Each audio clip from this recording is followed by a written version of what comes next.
Scoundrel, ছোট লোকের বাচ্চা, তুই আমার জুতোটাই নোংরা করে দিলি। স্টুপিড। এই কি করলি এটা? তোকে তো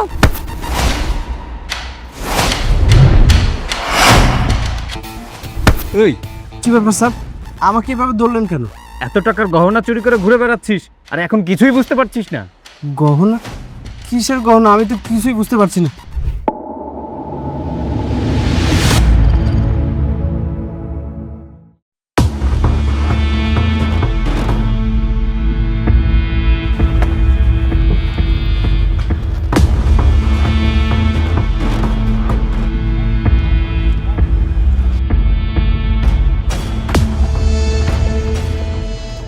মনে হচ্ছে আমি আকাশে উড়ছি। তুই তুই তো এখনো সফট ড্রিঙ্কস খাচ্ছিস, এখনো কি মদের ফিল পাচ্ছিস না? না, ফিল তো পাচ্ছি, তবে মনে হচ্ছে কিছু একটা মিসিং। মিসিং? কিসের মিসিং? কি মিসিং, কি মিসিং? মজা। তোরা এখানে একটু দাঁড়া, আমি একটু মজা করে আসছি। হ্যাঁ, মানে মানে তুই এখানে দাঁড়িয়ে আছিস কেন? না না ঠিক আছে, আমি এখানেই ঠিক আছি, সমস্যা নেই। ও আচ্ছা, তুই এখানে দাঁড়াবি, তাহলে নে। না না আমি এগুলো খাই না। খাস না তা কি হয়েছে, আজকে একটু বাকি যাবে না। স্কাউন্ড্রেল, ছোট লোকের বাচ্চা, তুই আমার জুতোটাই নোংরা করে দিলি। স্টুপিড। এই কি করলি এটা? তোকে তো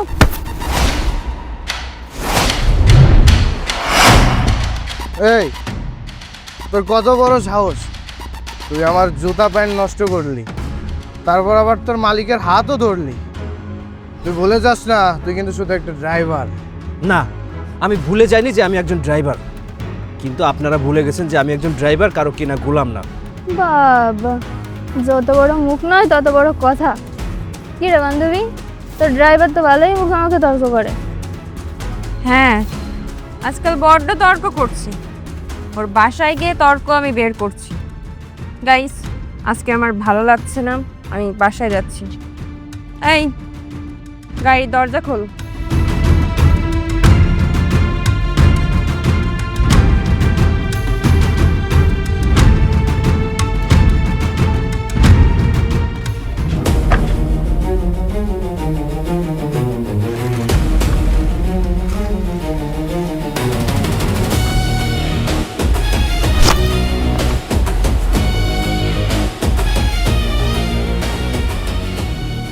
বিষয়টা একদমই মানতে পারছি না। তোর সামনে তোর গার্লফ্রেন্ডের ড্রাইভার তোকে অপমান করলো, এটা কিন্তু ঠিক হয়। হ্যাঁ, বিষয়টা আমিও মানতে পারছি না। তুই শুধু দেখ আমি ওই ছোট লোক ড্রাইভারের সাথে কি কি করি।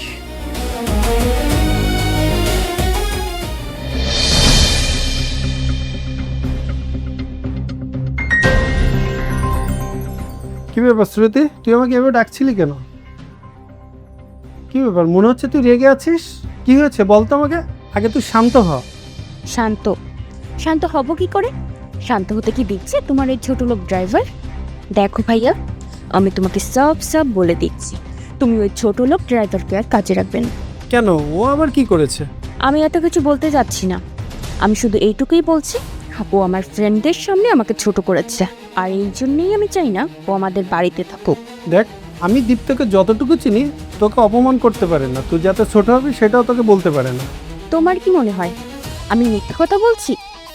না না, আমি সেইটা বলিনি। কি ব্যাপার, মদের গন্ধ, তুই কি আবার মদ খেয়েছিস? না মানে আমার এক বন্ধুর জন্মদিন ছিল, এই জন্য। আমি বুঝতে পেরেছি, তুই আবারও মদ খেয়ে মাতলামি করেছিস, আর দীপ্ত সেটারই প্রতিবাদ করেছে, আর তোর কাছে মনে হচ্ছে অন্যায় করেছে। দেখ, আমি তোকে সাফ বলে দিচ্ছি, তুই যদি পরবর্তীতে আবার মদ ধরিস না, আমি তোকে আস্ত রাখবো না।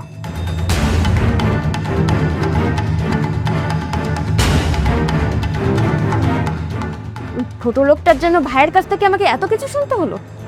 ওকে তো আমি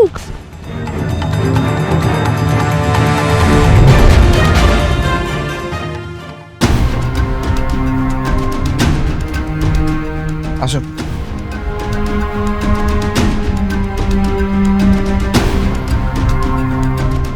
আবার না একটু সিগারেট খেতে মন চাচ্ছে। আচ্ছা এই দীপ্ত, শোন তো,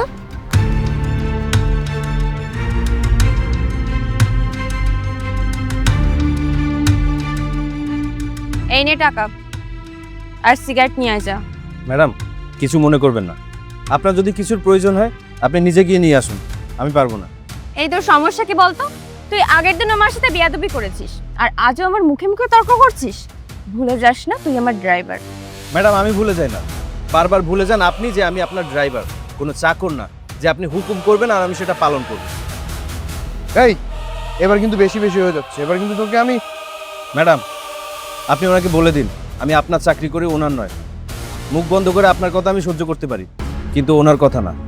এই তুমি ওকে চলে যেতে বলো, ওকে আমার সহ্য হচ্ছে না, তোমার সাথে আমার ইম্পর্টেন্ট কথা আছে। এই দীপ্ত, তুই গাড়ি নিয়ে বাড়িতে চলে যা। চলো তোমার সাথে কথা আছে।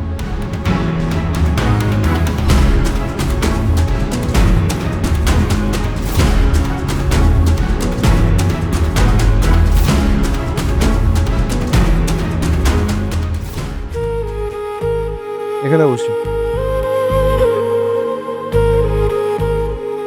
নাও বলো, কি এমন তোমার প্ল্যান যার জন্য আমাকে এখানে রাখলে? দেখো ওই যে ছোট লোক ড্রাইভারটা মুখে মুখে তর্ক করছে, এটা কিন্তু মেনে নেওয়া যাচ্ছে না। হ্যাঁ বাবা, সবকিছু বুঝতে পারছি, কিন্তু আমি কি করব বলো তো? আমার মাথায় তো কিছুই আসছে না। হ্যাঁ কিছু তো একটা করতেই হবে। আইডিয়া, তুমি আজকে বাড়িতে গিয়ে ওকে 1 সপ্তাহ ছুটি দিয়ে দাও। কেন ছুটি কেন দিব? আর ছুটি দিলে এই সমস্যার সমাধান কি করে হবে? হ্যাঁ ছুটি দিলেই তো সমস্যার সমাধান হবে। শোনো তাহলে,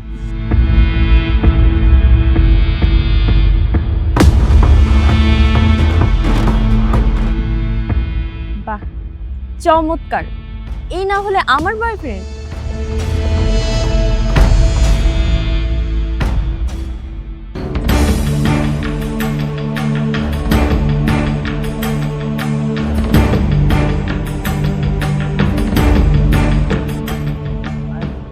দীপ্ত, তুই গাড়ির চাবিটা দে আর 1 সপ্তাহের জন্য ছুটিতে যাও। হঠাৎ ছুটি কেন ম্যাডাম? স্যার তো এ ব্যাপারে আমাকে কিছুই বলেনি। ভাইয়া যদি না বলবো তাহলে তোকে খামোখা কেন বলতে যাব? আমরা আসলে 1 সপ্তাহের জন্য বিদেশে যাচ্ছি, তাই ভাবলাম তুই এখানে থেকে কি করবি, তার থেকে বরং তুই বাইরে থেকে ঘুরে আয়। আমি তাহলে স্যারের সাথে কথা বলে আসছি। না না, তার কোনো দরকার নেই। কেন, আমি তোকে বলছি তাতে হচ্ছে না? আচ্ছা ঠিক আছে ম্যাডাম। ও ভালো কথা দীপ্ত। আচ্ছা তুই যেন কোন এরিয়ায় থাকিস? আমি ওই নিরালা আবাসিকের পাশে আবুল বস্তি আছে না, ওখানে থাকি। আপনি বিদেশ থেকে আসবেন কবে? না আমাকে বলতে হবে না, আমি নিজে খোঁজ নিয়ে তারপরে চলে আসবো। আচ্ছা ঠিক আছে ঠিক আছে, তাহলে তুই দেরি না করে চলে যা। আর চাবিটা? আচ্ছা আসি ম্যাডাম। যাও যাও, এবার তুমি বুঝবে কত ধানে কত চাল।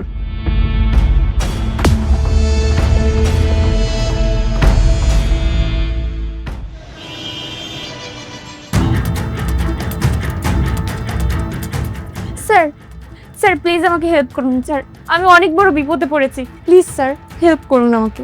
আপনি উত্তেজিত হবেন না, প্লিজ আগে বসুন। জি এবার বলুন। স্যার আমার 5 লক্ষ টাকার গহনা চুরি হয়ে গেছে, আর আমার গহনা চুরি করেছে ড্রাইভার, আমার এই বাড়ির ড্রাইভার। কি বলছেন কি আপনি?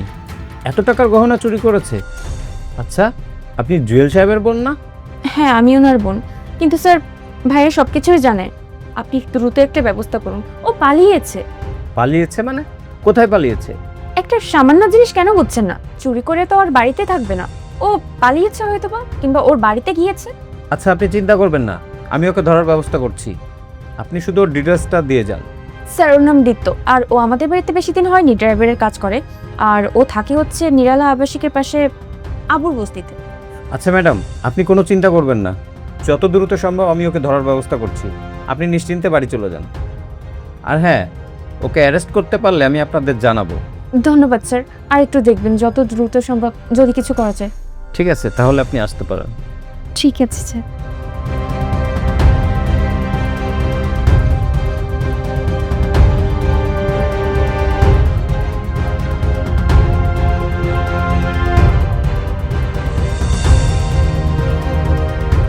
কি ব্যাপার, কাজ হয়েছে? সবাইকে যেটা করতে বলেছিলাম করেছো তো? কাজ কি হয়েছে? হ্যাঁ, তুমি যেমন যেমন বলেছিলে একদম তেমন তেমন করেছি। বাহ, চমৎকার। এবার বুঝবে ওই ছোটলোক ড্রাইভার। হ্যাঁ, তুমি একদম ঠিকই বলেছো। সাব্বাস।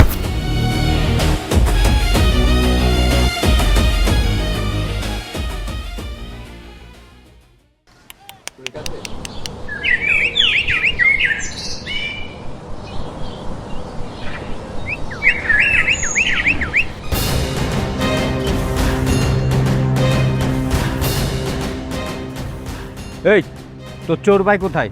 ডাক ওকে। আমার ভাই মানে? আপনি কার কথা বলছেন? ও আচ্ছা, এখন তোর ভাইকেই চিনতে পারছিস না? তোর ভাই দীপ্ত না? ও হ্যাঁ, দীপ্ত আমার বড় ভাই। কিন্তু ওকে চোর কেন বলছেন? তোর ভাই যে বাড়িতে ড্রাইভারের চাকরি করত সেই বাড়ির মালকিনের দামি গহনা নিয়ে পালিয়েছে। সত্যি করে বলতো, তোর ভাই এই বাড়িতে এসেছে না? দেখুন, আমার ভাই একজনের বাড়িতে ড্রাইভারের চাকরি করে, কিন্তু সে চুরি করতে পারে না। আপনাদের কোথাও ভুল হচ্ছে। স্যার, এতদিন তো শুনেছি চোরের মায়ের বড় গলা, এখন তো দেখছি চোরের ভাইয়ের বড় গলা। এই, এসব বাহানা ছাড় আর সত্যি করে বল তোর ভাই কোথায়? আমার ভাইয়া তো বাড়িতে নাই, মনে হয় বাজারে গেছে। ঠিক আছে, আমি চলে যাচ্ছি, কিন্তু তোর ভাইকে যদি খুঁজে না পাই তাহলে তোকে ধরে নিয়ে যাব। চলো।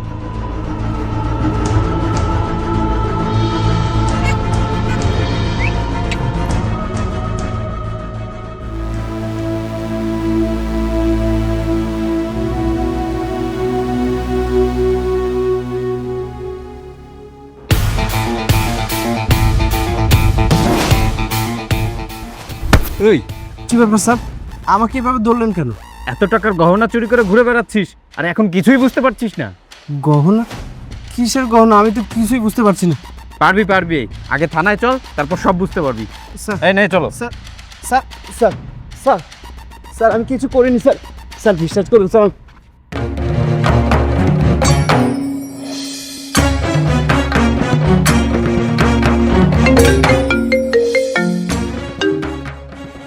হ্যাঁ মিস্টার জুয়েল, আপনাদের ড্রাইভারকে তো ধরে নিয়ে এসেছি, এখনো গহনা উদ্ধার করতে পারিনি। আপনারা প্লিজ একটু থানায় চলে আসুন। ড্রাইভারকে ধরে নিয়ে আসছেন মানে? আমি তো কিছুই বুঝছি না। কেন? আপনাদের বাসার ড্রাইভার আপনার বোনের গহনা চুরি করে নিয়ে গেছে। আপনার বোন এসেছিল তো, কমপ্লেন করিয়ে গেছে। আপনার ড্রাইভার এখন আমাদের হেফাজতে আছে, আপনি দ্রুত চলে আসুন। আচ্ছা ঠিক আছে। শ্রুতি, আমি এসব কি শুনছি? তুই নাকি দীপ্তর নামে মামলা করেছিস? ও নাকি গহনা চুরি করেছে তোর? হ্যাঁ, ও যেটা করেছে আমি সেটাই বলেছি। না, ও এমন কোনো কাজই করতে পারে না। তুমি না এখনো ওকে চিনতে পারোনি। ও কি? আমি ঠিকই দীপ্তকে চিনতে পেরেছি, চিনতে পারিসনি তুই। তুই দ্রুত আমার সঙ্গে চল।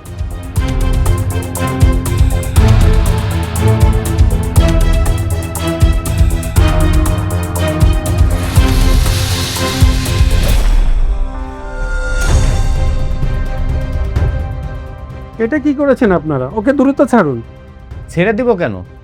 ও তো আপনার বোনের গহনা চুরি করেছে, আমরা তো এখনো গহনা উদ্ধার করতে পারিনি। বললাম না ও চুরি করতে পারে না। আপনারা কি জানেন ওকে? ভাইয়া, সেই তখন থেকে বলছে যে ওকে ওকে, আসলে ও কে? কোথাকার প্রধানমন্ত্রী যে চুরি করতে পারেন না? চুপ কর, একটা কথাও বলবি না। উনি কোনো প্রধানমন্ত্রী না, উনি একজন সিআইডি অফিসার। সিআইডি অফিসার মানে? হ্যাঁ, আমি যেটা বলছি সত্য কথাই বলছি। উনি একজন সিআইডি অফিসার।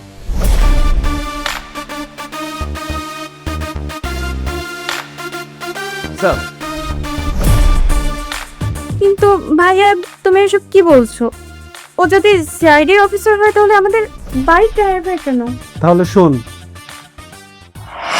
এগোবি না বলছি ভাই। আমি কিন্তু দানা ভরে দেবো। ওখানে থাম। ভাই আমার একটা দিন ভাই, ভাই প্লিজ। এই ব্যাগ তুই পাবি না।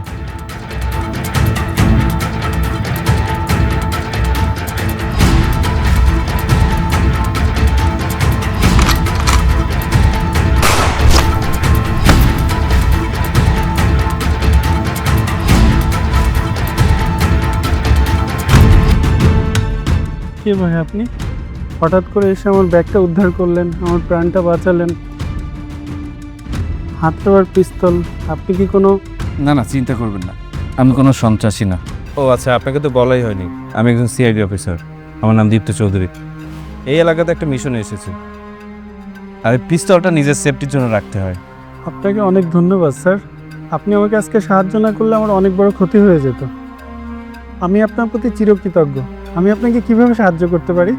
আসলে সত্যি কথা বলতে আপনার সাহায্য আমার প্রয়োজন। আপনি যদি সত্যি আমাকে সাহায্য করতে চান তাহলে আপনার বাড়িতে আমাকে থাকতে দিবেন, অ্যান্ড অবভিয়াসলি আমার পরিচয় গোপন রাখতে হবে। স্যার, আপনি আমার এলাকায় থাকবেন, আমার বাসায় থাকবেন, এটা তো আমার সৌভাগ্য। কিন্তু কিভাবে আপনার পরিচয় গোপন করি? আপনি কি গাড়ি চালাতে পারেন? হ্যাঁ পারি তো। তাহলে আপনার যতদিন মিশন শেষ না হয় আপনি আমার গাড়ি চালাতে পারেন। তাহলে সবাই মনে করবে আপনি আমার ড্রাইভার। ওকে ডান। তাহলে ভাইয়া পুলিশ অফিসার যে ওদের বাড়িতে গিয়েছিল আর যে ভাইকে জিজ্ঞাসাবাদ করেছিল, সে ভাইটা কি? উনি একজন সিআইডি অফিসার। এটা আমাদের মিশনেরই একটা পার্ট ছিল। কিন্তু ম্যাডাম, আপনার যে গহনা চুরি হয়েছিল, তাহলে সে গহনা গেল কোথায়? আমি আসলে দুঃখিত, আমার কোনো গহনা চুরি হয়নি, আর সব কিছু ছিল আমার সাজানো নাটক।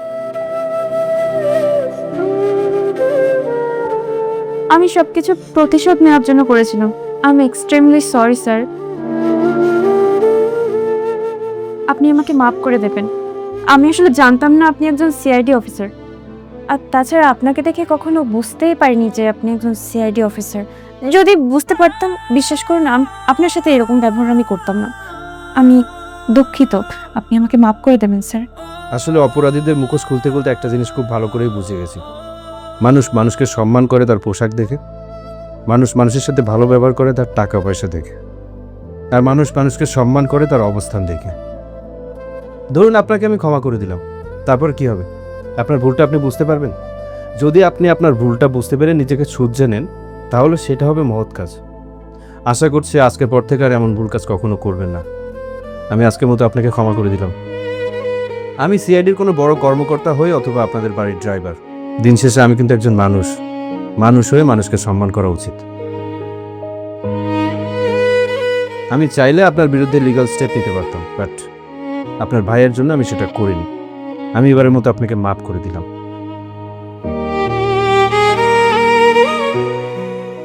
আর রইল আপনার বয়ফ্রেন্ডের কথা, যার কথায় আপনি উঠা বসা করেন। ইভেন আমার নামে কমপ্লেনটাও তার কথায় করিয়েছেন। আপনি শুনে সারপ্রাইজ হয়ে যাবেন। আমি যে এরিয়াতে আছি না, আপনাদের বাড়িতে উঠেছিলাম শুধুমাত্র তার কারণে। আর আমার এই টোটাল মিশনের মেইন কালপ্রিট হচ্ছে আপনার বয়ফ্রেন্ড। সো খুব শীঘ্রই তার সাথে আমার দেখা হচ্ছে। আর একটা কথা না বললেই নয়, ডোন্ট জাজ এ বুক বাই ইটস কভার। পোশাক দেখে কাউকে বিচার করবেন না। স্যার আসি।